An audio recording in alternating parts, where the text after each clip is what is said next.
இவ்வளோ டேட்டாலாம் எப்படிங்க மெமரியில வச்சிருக்கீங்க? எங்களுக்கெல்லாம் கூட நேத்து நடந்த மேட்ச்ல யார் என்ன அடிச்சாங்கன்னு கூட எங்களால மறந்துருவோம் நாங்க. அதாவது சொல்லுங்க. எங்க ஆரம்பிச்சு எங்க வரீங்க? இப்ப அடுத்து என்ன நடக்க போகுது? யார் யாருக்கு என்ன நடக்க போகுது? எத்தனாவது மேட்ச் முதற்கொண்டு எப்படி அந்த மைண்டுக்குள்ள இவ்வளோ டேட்டா? எப்படின்னா கிரிக்கெட்ன்றத கிரேஸ் தாண்டி இருக்கு. தோனின்னா இதுவாயிடுச்சு. அது ஏன் நான் சொல்லிடுறேன் கேளுங்க. தோனி வந்து இப்போ எல்லாருக்கும் ஒரு ஸ்டைல் இருக்கு. தோனியோட ஸ்டைல் மறந்துருக்கு. தோனி ஃபேன்ஸுக்கே மறந்துருக்கும். எங்க சிஎஸ்கே ஃபேன்ஸுக்கே மறந்துருக்கும். தோனி வந்த புதுசுல ஃபர்ஸ்ட் பால் பார்க்குறாருன்னு வச்சுக்கலாம், அவர் ஒரு ஃபீல் வந்துருச்சு சிக்ஸ் அடிக்கணும்னா இண்டிகேட் பண்ணிடுவார். அந்த பேட் எடுத்து இப்படி ஒரு அடி அடிப்பார். அடிச்சுட்டு இப்படி சுத்தினார்னா சிக்ஸ், நீ என்ன பால்லாம் போட்டுக்க, நான் சிக்ஸ் தான் அடிப்பேன்.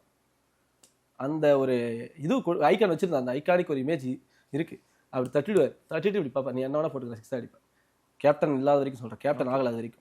ஓகேங்களா? ஸோ அந்த மாதிரி ஒரு பயங்கரமான அந்த என்னன்னா சொல்லி அடிக்கிறான், சொல்லி அடிப்பார். அன்றைக்கே 200 அடிக்க வேண்டியது அகைன்ஸ்ட் ஸ்ரீலங்கா. ஓகேங்களா? பட் வேணுகோபால் ராவ் வந்து ஒரு 19 ரன் அவர் பங்கு அடிச்சுட்டு போயிடுவார். ஸோ அதனால 183 நாட் அவுட். ஸோ அப்படி நம்ம நினச்ச மாதிரிலாம் நடந்த ஒரு, அதாவது டிவியில் வரதெல்லாம் படத்தில் வரதெல்லாம் இங்கே ரியாலிட்டியாகவே இருக்கே, இவன் தான் தலைவன் அப்படின்னு ஏற்றுக்கிட்டு தான்.